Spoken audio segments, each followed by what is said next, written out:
नमस्कार। योग है जीवन शो में आपका स्वागत है। आइए शो की शुरुआत सबसे पहले 3 बार लंबे गहरे ओम के उच्चारण की मधुर वाणी से करते हैं। मेरे साथ कमर और गर्दन बिल्कुल सीधी करेंगे। मुखमंडल पर एक मंद मुस्कान, चेहरे पर कोई तनाव नहीं, माथे पर कोई शिकन नहीं। दोनों हाथ ज्ञान मुद्रा में और लंबी गहरी श्वास भरेंगे।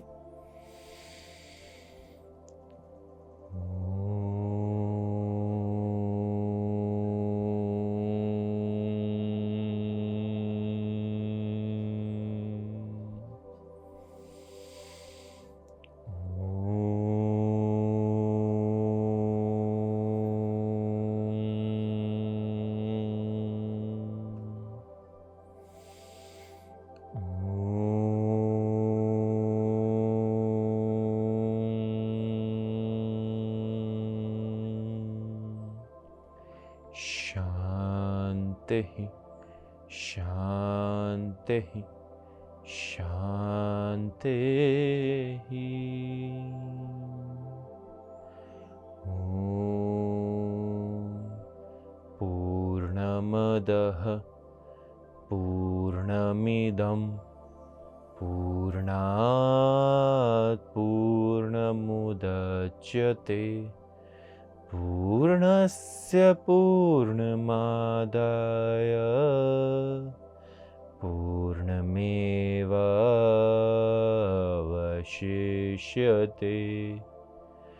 ॐ सर्वे भवन्तु सुखिनः, सर्वे सन्तु निरामया,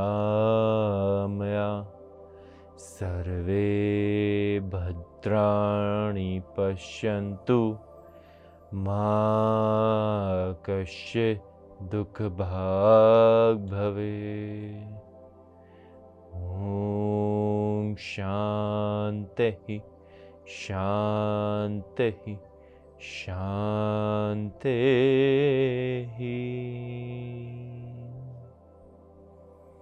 धीरे से हाथों को जोड़ेंगे, अच्छे से रब करेंगे, बहुत अच्छे से रब करना है। पूरी योगिक ऊष्मा को अपने हाथों में धारण कर लेना है और धीरे से अपनी आँखों पर, चेहरे पर, गर्दन पर, पूरे शरीर पर हल्का मसाज और धीरे से आंखें खोल लेनी है। नमस्कार, मेरा नाम योग गुरु अभिषेक बंसल है और मैं योग के क्षेत्र में पिछले 12 वर्षों से कार्यरत हूँ और देश विदेशों में आज तक हज़ारों लाखों लोगों को योग का ज्ञान भी दे चुका हूँ। वह उन्हें उनकी बीमारियों से लड़ने में मदद भी कर चुका हूँ। आज के विषय के बारे में बात करने से पहले मैं सविता जी का सवाल ले लेता हूँ जो उन्होंने मुझसे पूछा था व्हाट्सएप, फेसबुक के माध्यम से, जहाँ उन्होंने मुझसे पूछा था कि हाथों की ओम के उच्चारण के बाद सही प्लेसमेंट क्या होती है और क्यों होती है। देखिए, हम केवल और केवल हाथों को इस तरीके से जब ऊष्मा उत्पन्न कर लेते हैं तो हम हाथों के इस हिस्से को अपनी आँखों पर रखते हैं। ये एक कप नुमा हिस्सा है जो ऊष्मा भी ज़्यादा उत्पन्न कर देता है। जब हम हाथों को घिसते हैं तो इस प्रकार इस हिस्से पर ऊष्मा भी ज़्यादा उत्पन्न होती है और जब हम इसे प्लेस करते हैं तो ये अच्छे से मेरी आँखों को वार्मथ प्रदान कर देता है। तो मेरे हाथों की प्लेसमेंट ये होती है क्योंकि इस हिस्से पर वार्मथ अच्छे से होती है। तो मैं इस प्रकार आते हैं आज के विषय के ऊपर।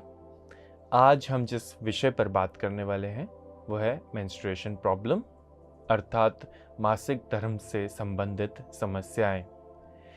ये एक महिला के जीवन का एक बहुत अहम हिस्सा है और हर महिला को इससे गुजरना पड़ता है। ये एक ब्लेसिंग है और इसी से ही एक नए जीवन की उत्पत्ति संभव है। हम बात करेंगे कि मासिक धर्म से जुड़ी क्या क्या समस्याएं होती हैं, उनके क्या क्या निवारण होते हैं और हम खान पान के बारे में भी बात करेंगे और बताऊंगा आपको बहुत सारे ऐसे अच्छे अच्छे आसन, ऐसी ऐसी क्रियाएं प्राणायाम, जो हम अपनी मासिक धर्म से संबंधित समस्याओं को ठीक करने के लिए कर सकते हैं। बेशक से वो इर्रेगुलर पीरियड्स ही क्यों ना हो, पीएमएस की समस्या ही क्यों ना हो, पीसीओडी या पीसीओएस की समस्या ही क्यों ना हो, या फिर अन्य कोई समस्या ही क्यों ना हो। पर उससे पहले, सबसे पहले मेरे साथ कुछ सूक्ष्म क्रियाएं, सूक्ष्म अभ्यास कर अपने शरीर को वार्म अप करते हैं, अपने माइंड को सिग्नल देते हैं that something has started and अब हमें योगा अभ्यास कर अपने शरीर को स्वस्थ बनाना है। ये माइंड के लिए भी ज़रूरी होता है कि हम माइंड को सही सिग्नल्स दे दें। मेरे साथ गर्दन से शुरू करते हैं, लेके सृष्टि का नाम, सृष्टि को धन्यवाद देते हुए, सृष्टि की ताकत को नज़रअंदाज नहीं करेंगे बिल्कुल भी, क्योंकि ये प्रकृति ही है जो हमें चला रही है। हम इस प्रकृति के एक पुत्र समान, एक बच्चे जैसे हैं, और इस प्रकृति के सामने हम कुछ भी नहीं हैं। इसके रौद्र रूप के सामने हम तुच्छ मनुष्य कुछ भी नहीं। तो जितना हम अपने आप को प्रकृति से सिंक्रोनाइज करने की कोशिश करेंगे, इस सिनर्जी को मैच करने की कोशिश करेंगे, उतना ही हमारा जीवन सुखमय हो जाएगा, उतना ही हमारा जीवन स्वास्थ्यवर्धक हो जाएगा। अपनी प्रकृति को पहचानें, अपने भीतर झांकें, अपने आप को देखें, अपनी गर्दन को देखें, सजगता का अभ्यास करें, कॉन्शियसनेस का, अवेयरनेस का, अलर्टनेस का अभ्यास करें। अपने स्ट्रेच की स्क्रूटनी करें, स्ट्रेच को एनालाइज करें, देखें कि मैं क्या पूरी तरीके से स्ट्रेच कर रहा हूँ अपने आप को, या फिर गुंजाइश बाकी है। देखें अपने आप को, अपने भीतर को, अपने एक एक मांसपेशी को हिलता हुआ, चलता हुआ, दौड़ता हुआ, वार्म अप होता हुआ, मॉर्निंग स्टिफनेस दूर होती हुई महसूस करें भीतर ही भीतर। इस वक्त अपने ध्यान को केवल और केवल अपने शरीर पर रखें और कहीं पर भी नहीं। गर्दन को ऊपर लेकर के आएंगे, अपने ध्यान को साध के रखें, अपने आप को साध के रखें, अपने शरीर को साधें, आप सधें। यही आपकी साधना है। इसी शरीर को हमने साधना है, इसी मन को हमने साधना है, और इस साधना को ही हम साधना बोलते हैं। मेरे साथ हाथों को ऊपर की तरफ इंटरलॉक करके स्ट्रेच करेंगे। आखिर के 10, 9, 8, 7, 6, 5, 4, 3, 2 और 1। धीरे से इसको हम साइड बेंड करने की कोशिश करेंगे। 1, 2, 3। हम पूरा क्वालिटी पर ध्यान दे रहे हैं, अपने आप को खींचने पर ध्यान दे रहे हैं ऊपर की ओर, ना कि क्वांटिटी पर या फिर ज़्यादा जाने पर इस तरीके से ध्यान नहीं दे रहे हैं। हमने अपने आप का स्ट्रेच बिल्कुल बरकरार रखा हुआ है, कोर को एंगेज किया हुआ है, पैरास्पाइन को एंगेज किया हुआ है, और धीरे धीरे हम अपने आप को साइड बेंड्स दे रहे हैं, अपने आप को खींच रहे हैं, कमर को चला रहे हैं। और यही काम मैं आगे और पीछे भी करूंगा। श्वास भरते हुए ऊपर की ओर खींचें, श्वास छोड़ते हुए नीचे की ओर खींचें। श्वास भरते हुए ऊपर की ओर खींचें, श्वास छोड़ते हुए नीचे की ओर खींचें। अपनी स्पाइन को पूरा बेंट और पूरा फ्लेक्स करने की कोशिश। नीचे जाएं और ऊपर जाएं और धीरे से वापस आएं। आप देखेंगे कि इतना मात्र कर लेने से ही आप बहुत ही ज़्यादा स्फूर्तिवान महसूस कर रहे हैं, बहुत ही ज़्यादा रिजुविनेटेड, री एनर्जाइज्ड महसूस कर रहे हैं। मेरे साथ दोनों पैरों को फैला लेंगे सामने की ओर, और हम पैरों को भीतर बाहर चलाना शुरू करेंगे। भीतर बाहर, भीतर बाहर, भीतर बाहर, भीतर बाहर, भीतर बाहर। आनंद से पूरा ध्यान अपने पैरों पर रखते हुए हम दोनों पैरों को एक साथ भीतर और बाहर लाएंगे। भीतर बाहर, भीतर 4 5 6 7 8 9 10 और 11। दोनों पैरों को साइड वाइज ट्विस्ट करने की कोशिश करेंगे। 1 2 3 4 5 6 7 8 9 10 11 12 13 14 15 और 16। हम दोनों पैरों में गैप देंगे और फिर इन्हें ट्विस्ट करेंगे।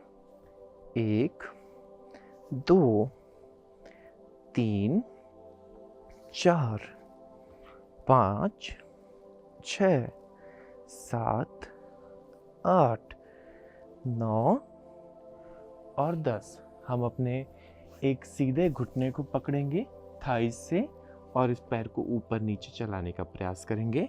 1 2 3 4 5 6 7 8 9 10। पैर बदलेंगे।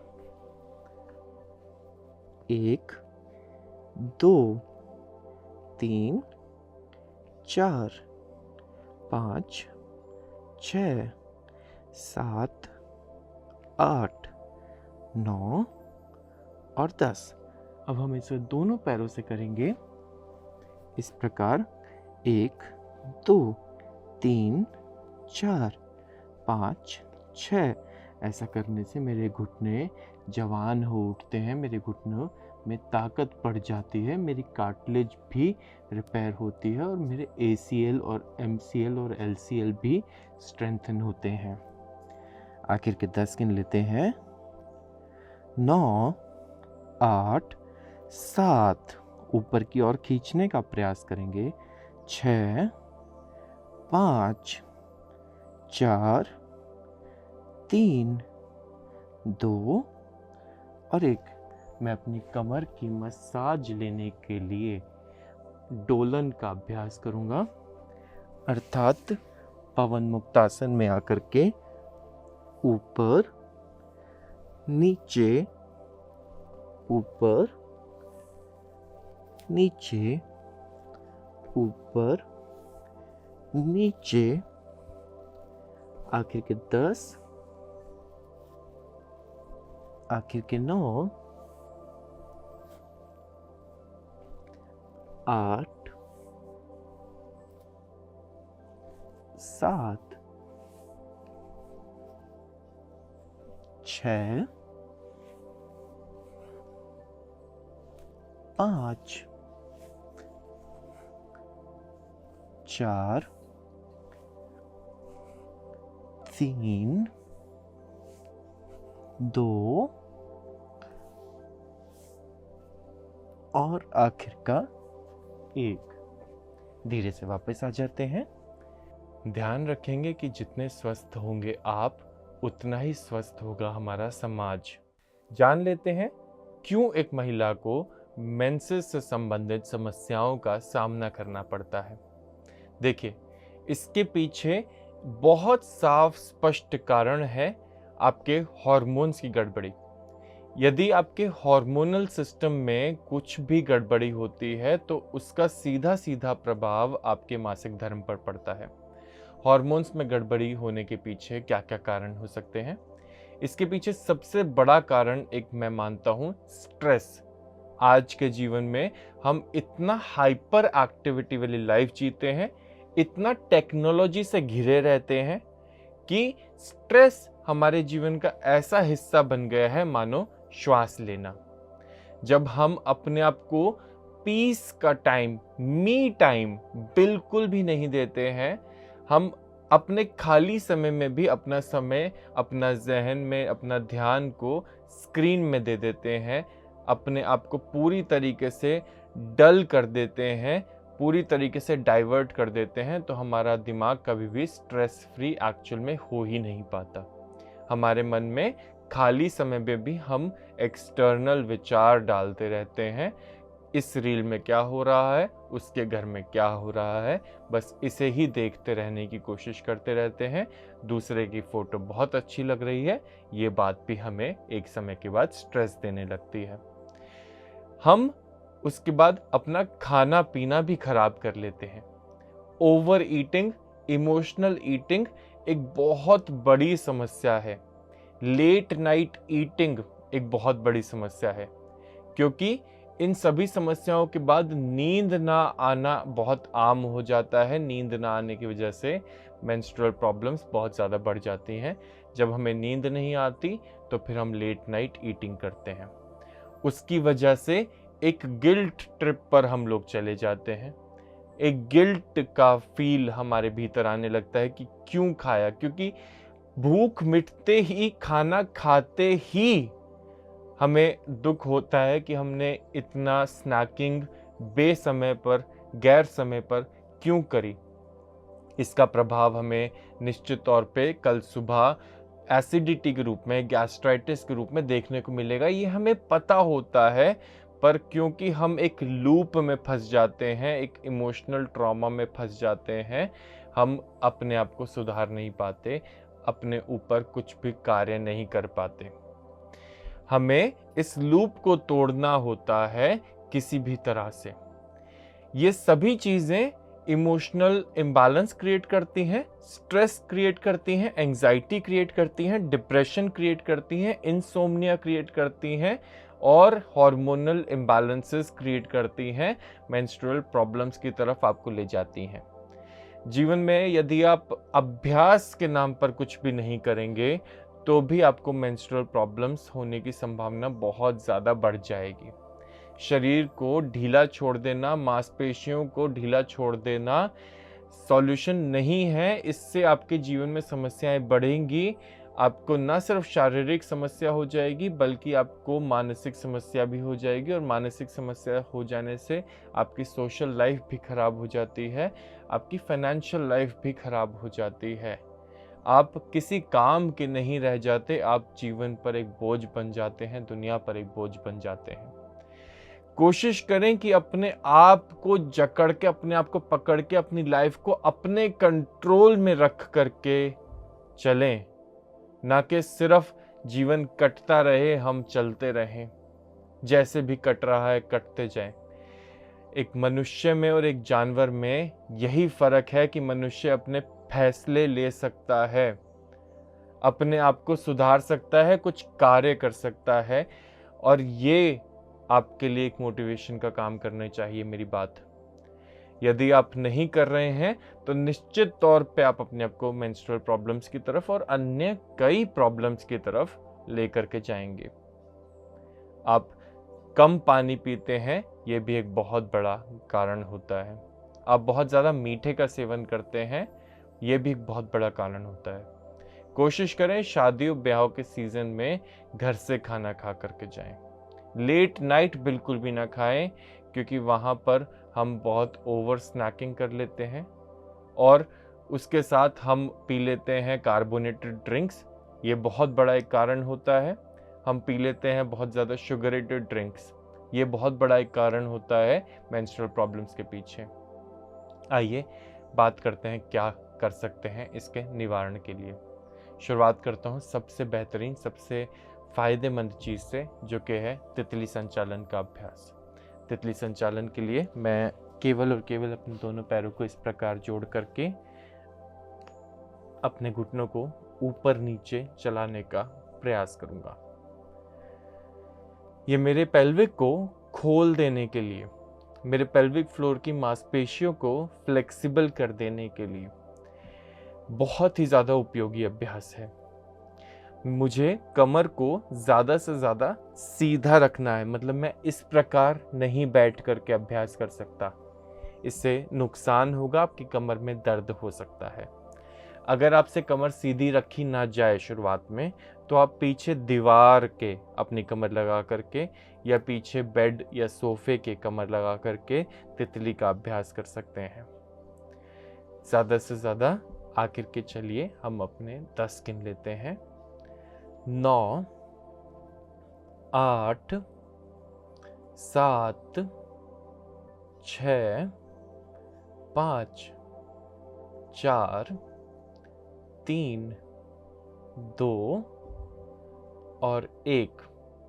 धीरे से हम चक्की संचालन के अभ्यास पे आएंगे।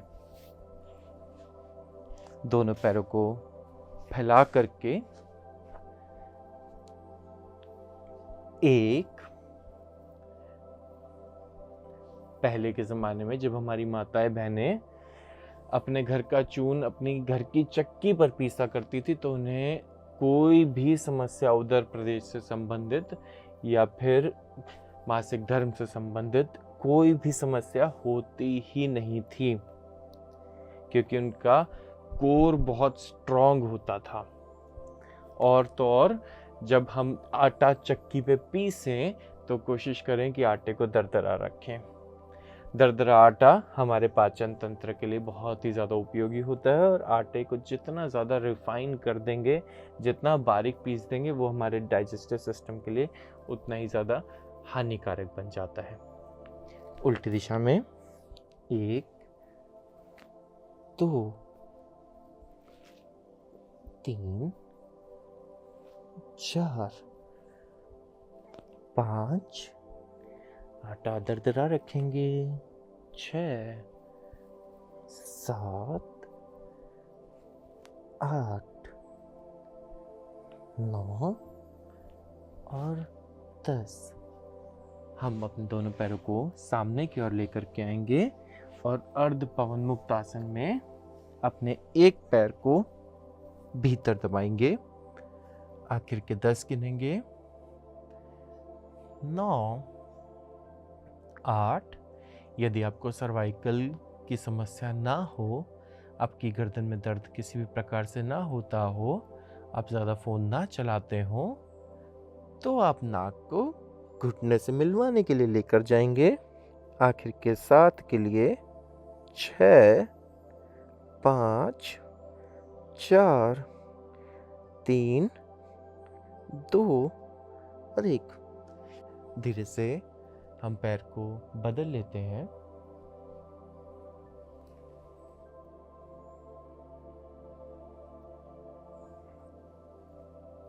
आखिर के 10, 9, 8, 7, 6, 5, 4, 3, 2 और 1। धीरे से हम सेतु बंधासन में आएंगे।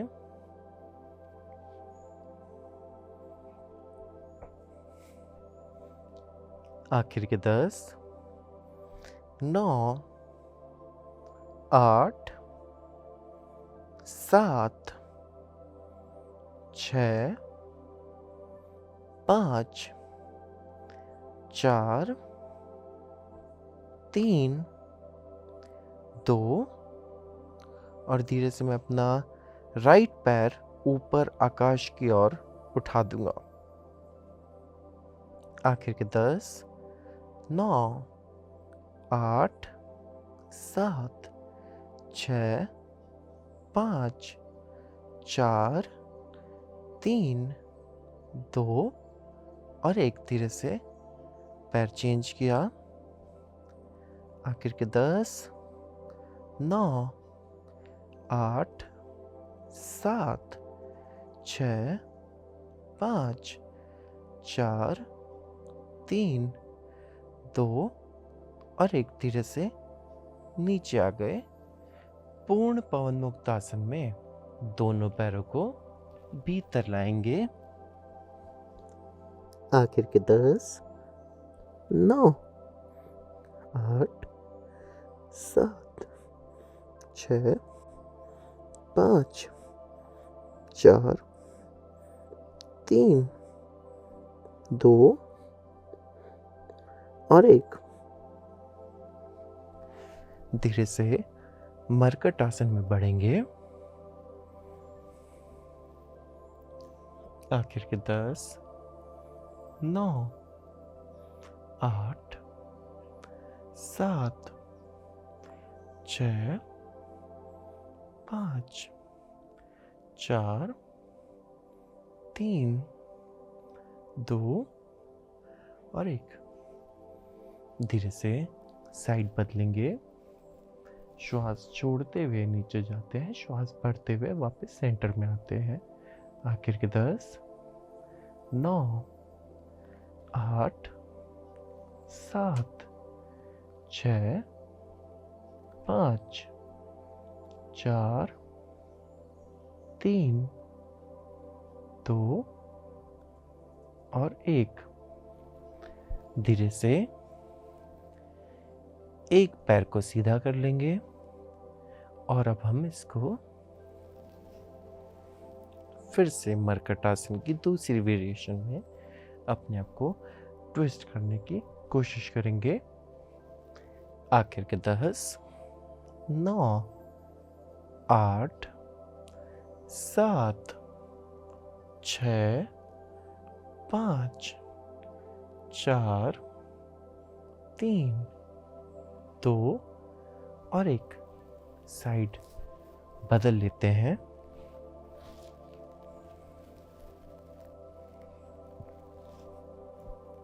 गर्दन अपोजिट डायरेक्शन में। आखिर के 10, 9, 8, 7, 6। कोशिश करेंगे कि दोनों कंधे हमारे ज़मीन पर ही रहें। 5, 4, 3, 2 और 1। धीरे से वापस हम पादोत्तान आसन में अपने एक सीधे पैर को 45 डिग्री पे उठा लेंगे। आखिर के 10, 9, 8, 7, 6, 5, 4, 3, 2 और 1। पैर बदल लेते हैं। आखिर के 10, 9, 8, 7, 6, 5, 4, 3, 2 और 1। दोनों पैरों को हम उठा लेंगे। यदि आपको कमर में तकलीफ हो तो आप इस तरीके से हिप्स के नीचे अपने दोनों हाथों को भी रख सकते हैं और फिर से उठाने का प्रयास कर सकते हैं। आखिर के 10, आखिर के 9, 8, 7, 6, 5, 4, 3, 2 और 1। धीरे से नीचे आ रहे हैं। 1 मिनट का शवासन लेंगे। लंबी गहरी श्वास भरेंगे। अपने आप को बिल्कुल ढीला छोड़ देंगे, अपने आप को बिल्कुल शिथिल कर लेंगे।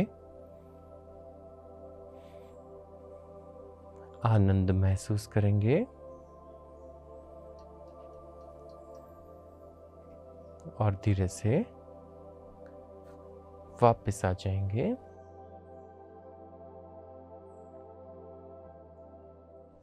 जान लेते हैं क्या वो लक्षण होते हैं जो देख करके हम साफ जाहिर बता सकते हैं कि हमें मेंस्ट्रुअल संबंधी समस्याएं हो रही हैं। देखिए, निश्चित तौर पे यदि आपको बहुत एक्सेस ब्लीडिंग हो रही हो, यदि आपके पीरियड्स जो हैं वो बहुत प्रोलॉन्ग्ड हों, अगर आपके पीरियड्स जो हैं वो बहुत इर्रेगुलर हों, अर्थात अगर उनकी साइकिल 21 दिन से पहले या फिर 35 दिन के बाद रिपीट हो रही हो, तो इसे हम अबनॉर्मल साइकिल कहते हैं। यदि आपके पीरियड जो है वो 2 दिन से कम या 7 दिन से ज़्यादा हो रहे हों, तो इसे भी हम अबनॉर्मल साइकिल की कैटेगरी में ही कैटेगराइज करते हैं। इसका अर्थ ये है कि एक स्वस्थ महिला में पीरियड जो है वो 21 दिन में भी आ सकते हैं और 35 दिन में भी आ सकते हैं। ये हेल्दी साइकिल है। और पीरियड जो है वो 2 दिन तक लास्ट कर सकते हैं और 7 दिन तक भी लास्ट कर सकते हैं। ये भी नॉर्मल है। इसके अलावा अगर आपको क्रैम्पिंग बहुत ज़्यादा एक्सेस में हो रही हो, तो इससे भी हम पता लगा सकते हैं कि आपको मेंस्ट्रुअल संबंधी कोई ना कोई समस्या हो गई है। अगर आपको मूड स्विंग्स बहुत ज़्यादा हो रहे हों, अगर आप अपने दिमाग को स्थिर ना रख पा रहे हों, एकदम से बहुत ज़्यादा गुस्सा आ जाना या एकदम से सब बहुत खुशनुमा लगना, ये भी एक बहुत ज़्यादा एक साइन होता है। बहुत ज़्यादा इरिटेबिलिटी अर्थात चिड़चिड़ापन, बहुत ज़्यादा इंटॉलरेंस, बहुत ज़्यादा भूख लगना एक बहुत ही बड़ा संकेत होता है। इसके अलावा यदि आपको शरीर में थकान महसूस हो रही हो, आपको शरीर में लेथार्जी महसूस हो रही हो, फटीग महसूस हो रहा हो या फिर नॉजिएटिंग फील हो रहा हो बहुत ज़्यादा, तो भी आपको समझ जाना चाहिए कि आपकी ये समस्या मेंसेस संबंधी हो सकती है। आइए करते हैं कुछ और आसनों का अभ्यास ताकि हम अपने आप को स्वस्थ बना लें। मेरे साथ काग आसन में अपने आप को स्थिर करने की कोशिश करेंगे।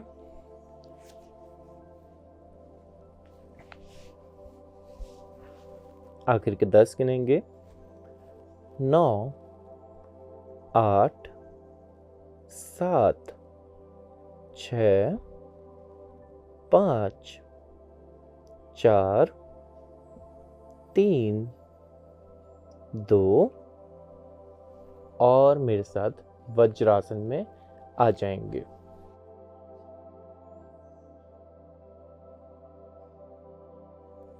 ध्यान देंगे कि ये सभी अभ्यास हमने तब करने हैं जब हम पीरियड्स में ना हो। ये ठीक वैसी ही बात है कि हम शरीर की दृढ़ता रणभूमि में खड़े होकर के नहीं करने लगते कि अब रणभूमि में आ गए हैं, चलो एक्सरसाइज करें। ऐसा नहीं होता है। हमें तैयारी पहले ही करनी होती है, दृढ़ता पहले ही लानी होती है। हॉस्पिटल में बैठा एक मरीज अभ्यास नहीं करता। हॉस्पिटल ना पहुंचना पड़े इसलिए अभ्यास किया जाता है। ठीक उसी प्रकार जब आप पीरियड्स में ना हो तब आप इन अभ्यासों को अपने जीवन में उतारें ताकि आपको पीरियड से संबंधित कोई समस्या ना आए। मेरे साथ वज्रासन में आखिर के 5 गिन लेते हैं। 4 3 2 और मैं उष्ट्र आसन की ओर अग्रसर होना चाह रहा हूँ। उष्ट्र आसन के लिए केवल और केवल मैं अपने घुटनों में कंधों जितना फासला दे करके अपने हाथों को अपनी एड़ियों पर ले जाता हूँ। आखिर के 10 गिनेंगे। 9 8 7 6 5 4 3 2 और 1। धीरे से वापस आ जाएंगे। मैं आ रहा हूं कैट एंड काउ पोज पर। श्वास छोड़ते हुए कमर को ऊपर, गर्दन को नीचे, और श्वास भरते हुए कमर नीचे, गर्दन ऊपर। इसके पीछे सिंपल सा एक कारण ये है कि जब हमारा चेस्ट कॉन्ट्रैक्ट होता है तब हम एक्सहेल करते हैं हमेशा, और जब चेस्ट एक्सपैंड होता है तो हम इनहेल करते हैं। अच्छा सा एक्सहेल और अच्छा सा इनहेल। एक्सेल और इनहेल। एक्सेल और इनहेल। पूरा ध्यान दे करके अपने शरीर पर।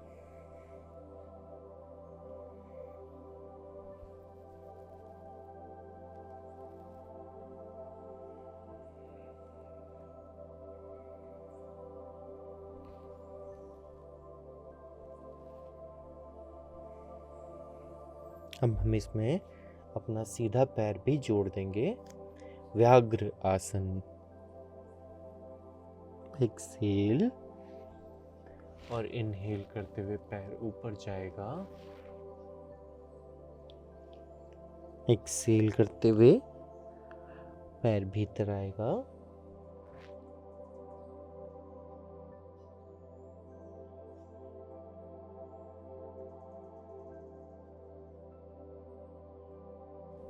और पैर बदल लेंगे।